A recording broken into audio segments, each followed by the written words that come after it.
ஃபர்ஸ்டே வந்து ஒரு நல்ல ஒரு குட் நியூஸ் பிரேக் பண்ணலான்னு இருக்கேன். நம்மளுடைய நிகழ்வுக்கு போன வருடம் பார்த்தீங்கன்னா த மோஸ்ட் வாண்டட் கெஸ்ட் யாருன்னா பொன் மாணிக்கவேல் அவர்கள். அவர் இந்த முறை வராரு அப்படிங்கிறதா ஒரு நற்செய்தி. எதற்காக அவர் அழைச்சிருக்கோம் அப்படிங்கிறது தான் ரொம்ப முக்கியமான விஷயம். பொன் மாணிக்கவேல் ஐயா அப்படின்னாலே எல்லோருக்கும் நினைவில் வரக்கூடியது அவருடைய அந்த ஒரு கராரான அந்த ஒரு மிடுக்கான அந்த தோற்றம், அவருடைய பேச்சு, அந்த அதிரடியான ஒரு அவருடைய நடவடிக்கைகள் அப்படிங்கிறது தான். பட் இது எல்லாத்தையும் தாண்டி இன்னைக்கு நம்மளுடைய ஒட்டுமொத்த தமிழகத்தினுடைய அடையாளமாக இருக்கக்கூடிய தஞ்சை பெருவுடையார் கோவிலில் அதை கட்டி எழுப்பிய மாமன்னன் ராஜராஜ சோழனுடைய சிலையை மீட்டு கொண்டு வந்து அந்த பெருமைக்கு சொந்தக்காரர். ஓகே, ஸோ அது வந்து ஒரு சாதாரணமான விஷயம் கிடையாது.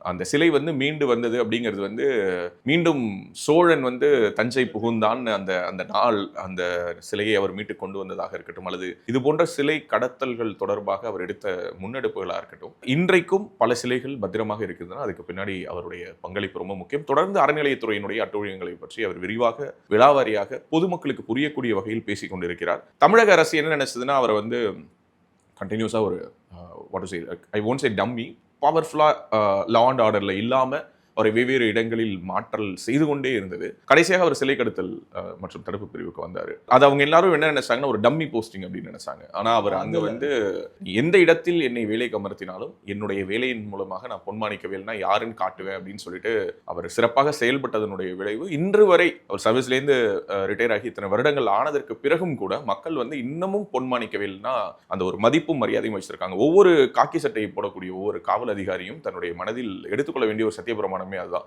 பொதுமக்கள் மதிக்கணும். ஒரு காவல்துறை அதிகாரியை பார்த்து மக்கள் வந்து பயப்படவும் கூடாது, கிண்டல் பண்ணவும் கூடாது. அந்த ஒரு பயம் கலந்த மரியாதை அப்படிங்கிறது வரணும் அப்படின்னா அது எப்படியான ஒரு சர்வீஸா இருக்கணுங்கிறதுக்கு ஒரு சிறந்த உதாரணம். ஸோ அவர் நம்முடைய நிகழ்வில் வந்து நீங்க சொன்னீங்க அறநிலையத்துறையின் அட்டூழியங்களை தோல்விச்சு காட்டுறாருன்ட்டு.